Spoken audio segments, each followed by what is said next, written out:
What's up, I'm Troubleshoot. In this quick guide, I'll show you how to use the Bluegate Confiscation Room key, where it is, and what you get from inside. But before we do, make sure to check out maps.techno.co, my interactive maps website. It's recently had a massive overhaul for way better performance, better suggestions, and more. Keep in mind, this key is a random drop. It'll drop on any map inside of any container. In order to get more containers searched quicker for higher chances of keys, I'd highly recommend visiting residential areas like the Grandioso apartments, the apartment blocks up here on Bluegate. Otherwise, on Damn Battlegrounds, there's some residential apartments up north, tons of cupboards, drawers, things like that. Lockers are also a great place to search, which you can find basically anywhere. Once you eventually find this key, keep it safe and let's do it. This key is used on Bluegate. I'd highly recommend doing it during a major event like nighttime and things like that, as it should give you better loot. But make your way over to the north side where you see reinforced reception. This is where we'll be heading down. This is probably one of the best spawns you can get, so heading right across to it, you can see the building that we're heading for is this little thing over here. Now, there is a door on the north side of it, which we can use to enter, which is this one right here.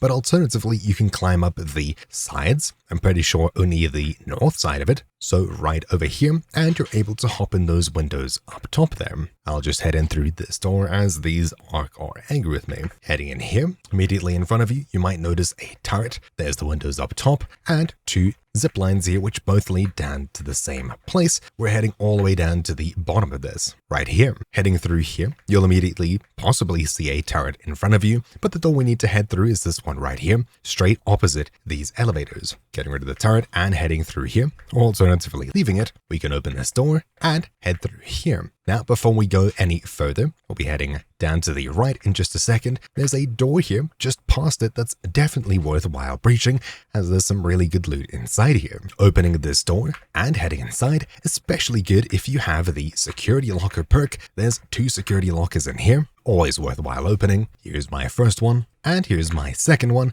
But if you don't have this perk unlocked, there you go. This room is still worthwhile checking for the weapon crate. Down below you, a grenade case sometimes.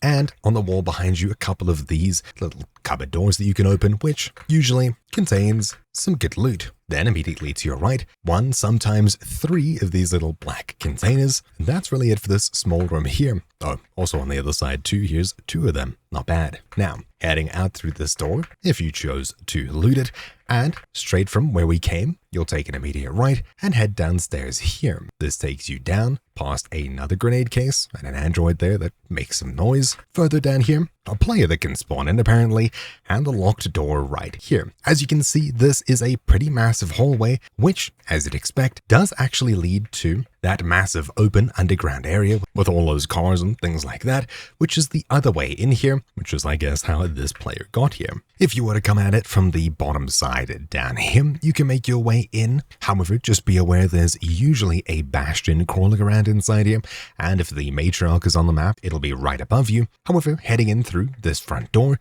all we need to do is keep left here, which should keep you out of the way of the bastion and things like that. Slipping left here, you can keep holding onto the side and you'll eventually end up in the security wing right here. Heading immediately up the stairs, you should find the locked door right here. Coming back here on a whole different run, let's see what we get from it. We'll start off in the back area here with the weapon case. The first cupboard, second, some ammo on the back wall, a med bag, sure, metal container, which for me had that, and a tiny bit more loose loot. Moving into the front area here, let's start going through all the desks. There's the first drawer, second desk just has a magnet, third desk nothing, fourth desk just the computer, that's really bad. Yep, and we've got 4 electrical panels behind us to search, all of these leaving us really exposed. The first, second, third, and finally fourth. Definitely not the best that I've seen yet. Let's check the last 1 or 2 things in here. Not much here. And finally, over here, definitely not a lot either. So for me, this room was definitely a major L, and considering that the upstairs room was already looted by other players, it's definitely not going well at all. Besides that, hopefully you found this video useful. If not interesting, thank you for watching. My name's been Troubleshoot, and I'll see you all next time. Ciao.